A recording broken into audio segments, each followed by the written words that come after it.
Ukraine যুদ্ধ ইস্যুতে জাতিসংঘের নিরাপত্তা পরিষদে উত্থাপিত প্রস্তাবে ইউক্রেনের বিরোধিতা করে রাশিয়ার পক্ষে ভোট দিয়েছে যুক্তরাষ্ট্র। গতকাল সোমবার নিউ ইয়র্কে জাতিসংঘের নিরাপত্তা পরিষদে প্রস্তাবটি উত্থাপন করা হয়। ব্রিটিশ সংবাদ মাধ্যম বিবিসি জানিয়েছে, রাশিয়া ইউক্রেন যুদ্ধের ৩ বছর পূর্তি উপলক্ষে মস্কোর কর্মকাণ্ডের নিন্দা ও ইউক্রেনের আঞ্চলিক অখণ্ডতার প্রতি সমর্থন জানানো হয়। প্রস্তাবটি উত্থাপনের শুরুতেই এর বিরোধিতা করে রাশিয়া ও যুক্তরাষ্ট্র।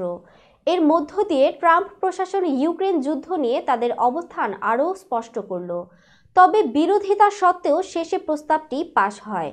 এরপর নিরাপত্তা পরিষদে যুক্তরাষ্ট্র একটি খসড়া প্রস্তাব উত্থাপন করে, সেখানে সংঘাত বন্ধের আহ্বান জানানো হয়। তবে প্রস্তাবটিতে রাশিয়ার বিরুদ্ধে কোনো সমালোচনা নেই। নিরাপত্তা পরিষদে যুক্তরাষ্ট্রের প্রস্তাবটি পাশ হলেও সেখানে ভোট দেওয়া থেকে বিরত ছিল যুক্তরাষ্ট্রের দুই অন্যতম মিত্র যুক্তরাজ্য ও ফ্রান্স। জাতিসংঘে এমন এক সময় প্রস্তাবটি উত্থাপন করা হলো যখন হোয়াইট হাউসে ট্রাম্পের সঙ্গে বৈঠক করেছিলেন ফরাসি প্রেসিডেন্ট ইমানুয়েল মাখোঁ। তিনি তখন ইউক্রেন যুদ্ধ নিয়ে ট্রাম্পের সঙ্গে নিজেদের মতপার্থক্য দূর করার চেষ্টা করছিলেন।